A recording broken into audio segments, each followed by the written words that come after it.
오늘의 리뷰는 뭘까요? 피카츄!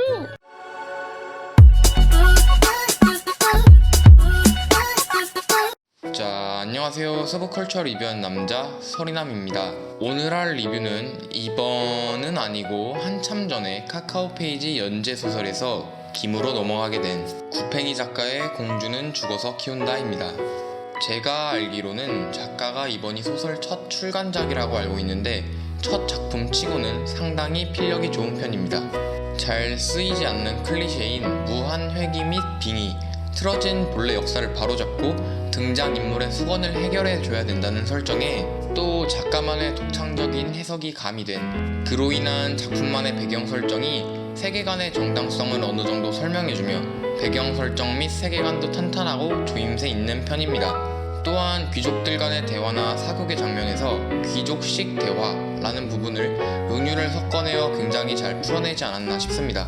성직자에 관한 내용에 좀 자주 쓰이지 않는 설정이 많더라고요. 그러나 작품 내에 쓸데없는 용어 변경이나 독자적인 생물 같은 게 몰입도를 올려준다고 느낀다면 그것이 장점이 될 수 있겠고, 보는데 불편하다 싶으면 단점이 될 수도 있는 양날의 검 같은 부분이 있긴 합니다. 작가가 독자들의 가진 불편함에도 휘둘리지 않고 자신만의 색깔로 물든 이야기를 잘 풀어내요. 요즘 웹소설들의 특징인 독자들에게 이리저리 휘둘려 소설의 스토리가 불안하다는 그런 느낌은 거의 없는 편입니다. 이야기를 풀어나가기 위한 빌드업도 잘 하는 편이고요. 이건 좋은 장점이라고 생각을 합니다. 계속 이렇게 작가의 주관을 가진 이야기를 써주었으면 합니다. 이미 재미가 있었던 작가가 쓰려던 이야기가 독자들에게 휘둘리기 시작하면 오히려 한도 끝도 없이 재미없어지는 게 대부분이더라고요. 줄거리는 여자친구와 헤어지고 자신의 찌질함을 뿜어내던 공시생 백수, 히키코모리 주인공인 민서. 민서는 여자친구와 헤어지고 집에 처박혀서 할 게임이 없나 찾아보던 도중 수팀에서 프린세스 메이커 아류작처럼 보이는 레나 키우기를 발견하고 충동적으로 레나 키우기를 플레이하는 것으로부터 이야기가 시작이 됩니다. 게임을 돌리니 정신을 잃어버린 주인공. 정신을 차려보니 주인공은 갑자기 아까 산 게임 세상에 들어와 있었는데요. 주인공은 사냥꾼인 레오와 기사 지망생 레오, 거지 레오를 번갈아 플레이하며 아무것도 알려주지 않는 불친절한 게임 시스템 때문에 프린세스 메이커 짭 게임이니까 막연히 레나를 공주로 만들면 게임이 끝나겠지 라고 추측하며 아무튼 레나 키우기의 목표인 무언가를 찾아내 달성하고 게임을 클리어해 게임 속에서 탈출을 해야 하는 상황이 되고 맙니다. 글을 읽으며 글의 개연성이나 글의 주제인 성장물의 특징이 잘 드러나서 좋았던 것 같습니다. 일단 글의 단점은 호불호가 굉장히 많이 갈립니다.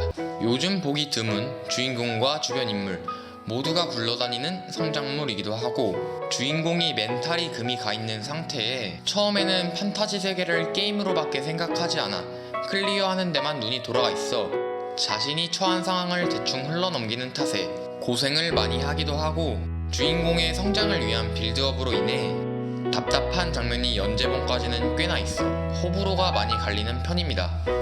그러나 애초에 성장물이기도 하고 실수를 해도 성장을 하지 않는 것이 아닌 현대인이기에 하는 실수도 하며, 실수를 밑거름으로 성장을 함으로 소설 속 답답한 내용이 게임에 익숙해져 게임 속에서 탈출하기 위한, 여자친구와 다투고 찌질대던 주인공의 성장을 위한 빌드업이라고 생각하시면 될 것 같습니다. 답답한 부분도 주인공이 현대에서 중세로 갔으며 기타 여러가지 주인공의 상황이나 주어진 정보와 목표 등을 생각해 본다면 언젠가는 한 번쯤 나와야 되는 부분이기도 하고요. 만약 아무것도 모르는 현대의 일반인, 그것도 여자친구와 방금 헤어져 정신력 바닥인 주인공이 중세에 가자마자 바로 적응을 하고 중세의 어두운 부분과 암흑가를 바로 판단한다? 소설 개연성 holy shit what the fuck, 개연성 밥 말아먹어버린 부분이죠. 어려운 게임을 하거나 설명이 부족한 게임을 할 때 죽으면서 배우는 느낌입니다. 성장하는 게 눈에 보이는 것이 처음에는 현대인의 생각을 가지고 있었기에 예전에는 하지 못하거나 하지 않았던 생각이나 행동들을 스토리가 전개되며 죽으며 배웠던 경험과 특전으로 꼬인 이야기를 풀어나가는 데 쓰는 것이 스토리를 진행해 나가며 확실히 주인공은 육체적으로든 정신적으로든 강해지고 있다는 것을 볼 수 있습니다. 또 각각의 에피소드마다 여러가지 맛들이 섞여 나오는 것 같아 좋은 것 같습니다. 정치, 전투, 종교 등등. 작가가 혹시 니네 이런 거 좋아해? 마 이런 거 좋아하면 이리 와서 다 먹어봐라 하고 쓱 까놓은 비빔밥 같습니다. 주인공이 원래 2명 더 있었다는데 그대로 썼거나 아니면 후에 외전으로 나와도 괜찮을 듯 합니다. 2차원 용병과 같은 느낌과 시스템을 가지고 있는데 거기서 한 번 더 프린세스 메이커로 꼬아낸 2차원 용병과는 비슷하지만 또 다른 느낌과 맛으로 재미가 있습니다. 2차원 용병과 가장 다른 점은 자신이 빙의한 사람이 원하는 무언가를 성취하는 것이 아닌 다른 사람인 레나의 인생에 간섭해 레나가 무언가를 성취해야 한다는 게 아닐까 합니다. 고증이 중세 배경의 판타지 소설치고 잘 되어 있는 축에 속하며 주인공이 처음에 하층민이거나 관련 없는 생활을 하기 때문에 그 때문에 강한 기사나 마법사들은 일단 처음에는 나오지 않으며 같은 무한회귀 소설인 전생검신이나 해골병사처럼 주인공의 능력이 강해지며 하위 계급의 눈으로 못 보던 세상을 보고 세계관이 넓어질 것으로 예상을 했는데 진짜 그렇게 됐네요. 어떻게 사람이 완벽할 수 있겠습니까? 어찌 보면 완벽초인 주인공이 아닌 간만에 사람 냄새 나는 소설이라고도 말할 수 있겠습니다. 제 생각으로는 작가의 마음가짐이 다크소울이나 철권 같은 어려운 게임 유저들의 마인드인 모르면 죽어야지 같습니다.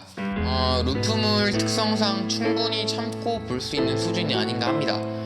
루프물은 죽으며 떡밥을 쌓고 또 쌓아서 한 번에 빵 하고 터트리는 맛 아니겠습니까?